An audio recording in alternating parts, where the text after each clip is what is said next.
ಗಳ ವಸ್ತು ಪ್ರದರ್ಶನ ಮತ್ತು ಅನ್ವೇಷಣೋತ್ಸವ 2025 ಕಾರ್ಯಕ್ರಮ ಇಂದಿನಿಂದ ನವನೆಯಲ್ಲಿರುವ ಕೆಳದಿ ಶಿವಪ್ಪ ನಾಯಕ ಕೃಷಿ ಮತ್ತು ತೋಟಗಾರಿಕಾ ಕಾಲೇಜಿನಲ್ಲಿ ಆಯೋಜನೆ ಮಾಡಲಾಗಿದೆ.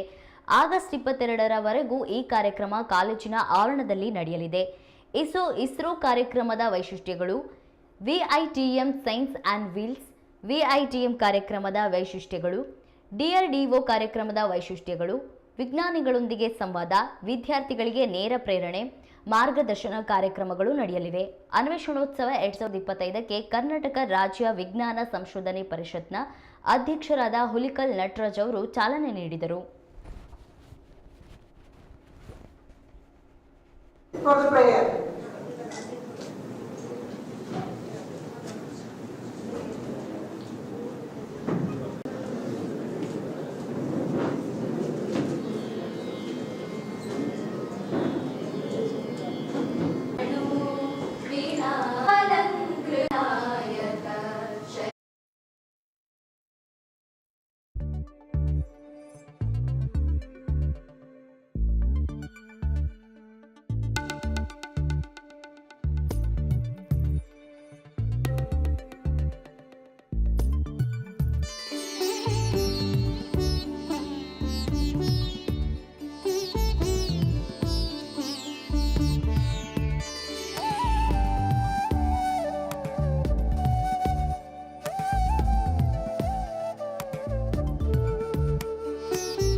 ಜಸ್ಟ್ ನಾರ್ಮಲ್ ಆಗಿ ನೀವು ಮಾತಾಡ್ತಾ ಇರಿ, ಓಕೆನಾ?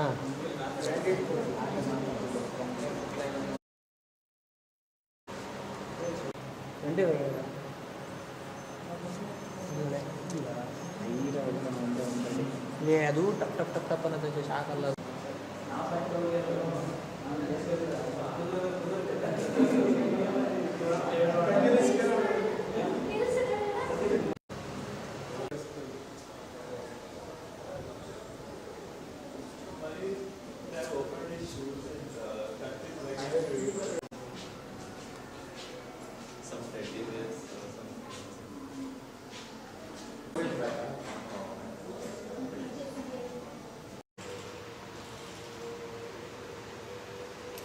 ನಮಸ್ತೆ.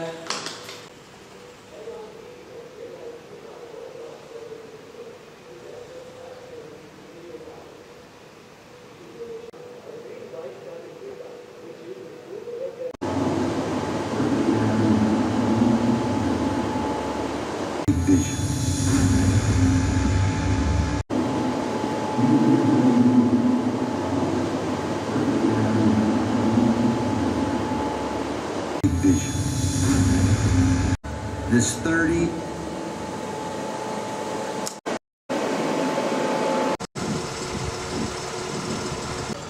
ಇಸ್ರೋ ಅಂತ ಸಂಸ್ಥೆಗಳು ನಮ್ಮ ದೇಶಕ್ಕೆ ಹೆಸರು ತಂದುಕೊಟ್ಟಂತಹ ಇಸ್ರೋ ಸಂಸ್ಥೆ, ಡಿಆರ್ಡಿಒ ಸಂಸ್ಥೆ, ಅದೇ ರೀತಿ ವಿಶ್ವೇಶ್ವರಯ್ಯ ಮ್ಯೂಸಿಯಂ, ಹಾಗೆ IPR ಇಂಡಿಯನ್ ಪ್ಲಾಸ್ಮಾ ರಿಸರ್ಚ್, ಇದು ದೇಶದ ಪ್ರತಿಷ್ಠಿತ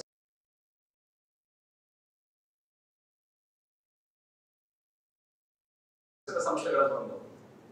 ಬೇರೆ ಎಲ್ಲಾ ಸಂಸ್ಥೆಗಳು ನಮ್ಮ ಬೆಂಗಳೂರಲ್ಲಿ ಇರೋದಾದ್ರೂ ಈ IPR ಇಂಡಿಯನ್ ಪ್ಲಾಸ್ಮಾ ರಿಸರ್ಚ್ ಏನಿದೆಯಲ್ಲ, ಇದು ಗುಜರಾತ್ ಅಲ್ಲಿ ಇದೆ. ಅಲ್ಲಿಂದ ಅವ್ರು ಬಂದಿದ್ದಾರೆ.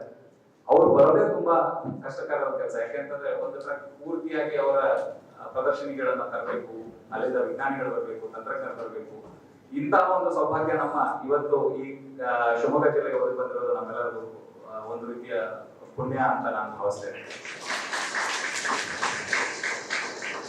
ನಾನು ಒಂದೊಂದೇ ಸಂಸ್ಥೆಗಳು ಯಾವ್ಯಾವದನ್ನ ಏನೇನನ್ನ ಇಲ್ಲಿ ಪ್ರದರ್ಶನಕ್ಕೆ ಇಡ್ತವೆ ಅಂತ ಹೇಳಿ ಹೇಳ್ತಾ ಹೋಗ್ತೇನೆ. ಇಸ್ರೋ ಸಂಸ್ಥೆಯಿಂದ ಸುಮಾರು 18 ಮಾದರಿಗಳು ಇರ್ತವೆ. ಅದರಲ್ಲಿ ಉಪಗ್ರಹಗಳ ಮಾದರಿ ಇನ್ಸ್ಯಾಟ್, ನಾವೇನ್ ಚಂದ್ರಯಾನ ಮಂಗಳಯಾನ ನೋಡಿದ್ವಲ್ಲ, ಇನ್ಸ್ಯಾಟ್ ಗಳ ಮಾದರಿ ಇದೆ. ಉಡಾವಣಾ ವಾಹನಗಳು PSLV, GSLV ಇತ್ಯಾದಿಗಳು.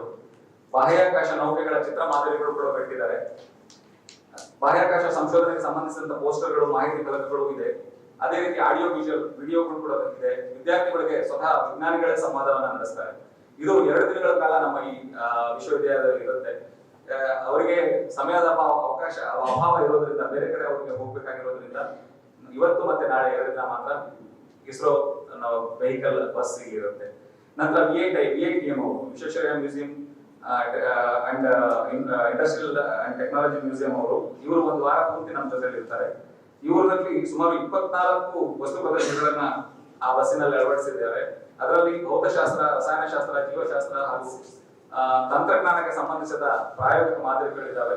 ಇವುಗಳನ್ನ ವಿವರಿಸಲಿಕ್ಕೆ ಅಲ್ಲಿ ವಿಜ್ಞಾನಿಗಳು ಕೂಡ ಇದ್ದಾರೆ. ವಿದ್ಯಾರ್ಥಿಗಳು ಅಲ್ಲಿ ಹ್ಯಾಂಡ್ಸ್ ಆನ್ ಲರ್ನಿಂಗ್, ಸ್ವತಃ ತಾವೇ ಪ್ರಯೋಗವನ್ನ ಮಾಡಿ ತಿಳಿದುಕೊಳ್ಬಹುದು. ಪ್ರಶ್ನೆಗಳನ್ನ ಕೇಳಲಾಗತ್ತೆ, ರಸಪ್ರಶ್ನೆ ಕಾರ್ಯಕ್ರಮಗಳಿರುತ್ತೆ. ಗೆದ್ದವರಿಗೆ ಬಹುಮಾನಗಳನ್ನು ಸಹ ಅವರು ಕೊಡ್ತಾ ಇದ್ದಾರೆ. ಅವರಿಗೂ ಕೂಡ ಒಂದು ದೊಡ್ಡ ಚಪ್ಪಾಳೆ ಬರಬೇಕು.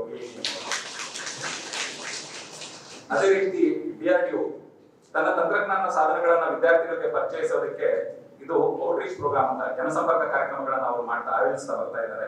ಇದರ ಮೂಲಕ ಅವರು ಅಭಿವೃದ್ಧಿಪಡಿಸಿರ್ತಕ್ಕಂಥ ಶಸ್ತ್ರಾಸ್ತ್ರಗಳು, ರಕ್ಷಣಾ ತಂತ್ರಜ್ಞಾನ, ರೋಬೋಟಿಕ್ಸ್, ರಡಾರ್, ಡ್ರೋನ್ ಮತ್ತು ವಿದ್ಯಾರ್ಥಿಗಳಿಗೆ ಕಾರ್ಯಾಗಾರಗಳನ್ನು ಕೂಡ ಅವರು ಹಮ್ಮಿಕೊಳ್ತಾರೆ. ಇರುವಂತಹ ಫೆಸಿಲಿಟಿಯಲ್ಲಿ ವಿಡಿಯೋ ಪ್ರದರ್ಶನ ಇರ್ತದೆ. ಅವ್ರು ಏನೇನು ಕಂಡುಹಿಡಿದಿದ್ದಾರೆ ಅಥವಾ ಇದುವರೆಗೂ ಏನೇನು ಅಡ್ವಾನ್ಸ್ಮೆಂಟ್ ಅವರಲ್ಲಿ ಆಗಿದೆ. ಆಮೇಲೆ ಮಿಷನ್ ಶಕ್ತಿ ಕುರಿತ ಮಕ್ಕಳಿಗಾಗಿ ಡಾಕ್ಯುಮೆಂಟರಿಗಳನ್ನ ಅವರು ತಯಾರಿಸಿದ್ದಾರೆ. ಇದನ್ನ ಅವರು ಪ್ರದರ್ಶನಕ್ಕೆ ಇಡ್ತಾರೆ. ಇಲ್ಲಿಯೂ ಕೂಡ ವಿಜ್ಞಾನಿಗಳು ಬಂದಿದ್ದಾರೆ, ತಂತ್ರಜ್ಞರಿದ್ದಾರೆ. ಅವರು ಸಹ ವಿದ್ಯಾರ್ಥಿಗಳೊಂದಿಗೆ ಸಂವಾದ ನಡೆಸ್ತಾರೆ.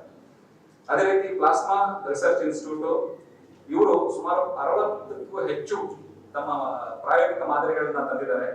ಇದರಲ್ಲಿ ಪ್ಲಾಸ್ಮಾದ ಜೀವಂತ ಪ್ರದರ್ಶನಗಳು, ತ್ಯಾಜ್ಯ ನಿರ್ವಹಣೆ, water management, waste management, textile ಇಂಡಸ್ಟ್ರಿಗೆ ಸಂಬಂಧಿಸಿದ ಹಾಗೆ, ವೈದ್ಯಕೀಯ ಕ್ಷೇತ್ರಕ್ಕೆ ಸಂಬಂಧಪಟ್ಟ ಹಾಗೆ ಫ್ಯೂಷನ್ ವಿಜ್ಞಾನ ಮತ್ತು ತಂತ್ರಜ್ಞಾನ ಪ್ರದರ್ಶನಗಳು, ಟೋಕಾಮಾರ್ಕ್ ಮಾದರಿ ಮತ್ತು ಪ್ಲಾಸ್ಮಾ ಸಂಬಂಧಿತ ಕಾಯಿಲ್ಗಳು, ಐಟರ್ಗಳು, ಕ್ರಯೋ ಪಂಪ್ಗಳು, ಪೋಸ್ಟರ್ ಮತ್ತೆ ಮಾಹಿತಿ ಫಲಕಗಳನ್ನು ಇವರು ಇಟ್ಟಿದ್ದಾರೆ. ವಿಡಿಯೋಗಳನ್ನ ಇಟ್ಟಿದ್ದಾರೆ.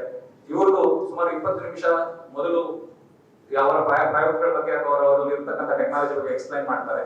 ತದನಂತರ ತಾವು ಅವರ ಪ್ರಯೋಗಗಳನ್ನ ನೋಡಬಹುದು. ವಿದ್ಯಾರ್ಥಿಗಳಿಗೆ ಇವರಲ್ಲೇ ಒಂದು ಬ್ಯಾಚ್ಗೆ 60 ಜನಕ್ಕೆ ನಾವು ವ್ಯವಸ್ಥೆ ಮಾಡಿದ್ದೀವಿ. 60 ಜನ ಹೊರಗಡೆ ಬರಬೇಕು ಅಂತಂದ್ರೆ ಸುಮಾರು 40 ನಿಮಿಷಗಳ ಕಾಲ ಅವಕಾಶ ಬೇಕು. ಅಷ್ಟು ಒಳ್ಳೆ ಪ್ರದರ್ಶನವನ್ನ IPR ತಂದಿದ್ದಾರೆ. ಆ ತಂಡಕ್ಕೂ ಕೂಡ ಒಂದು ದೊಡ್ಡ ಚಪ್ಪಾಳೆ. ಯಾಕೆಂತಂದ್ರೆ ವಾರಗಟ್ಟಲೆ ಅವರು ಟ್ರಾವೆಲ್ ಮಾಡ್ಕೊಂಡು ಬಂದಿದ್ದಾರೆ. Thank you. ಹಾಗೆ ಭಾರತ ಡೋಮ್ ಮತ್ತೆ ಆರ್ಯಭಟ ಪ್ಲಾನೆಟೋರಿಯಂ ಮತ್ತೆ ಟೆಲಿಸ್ಕೋಪ್ ಅವರು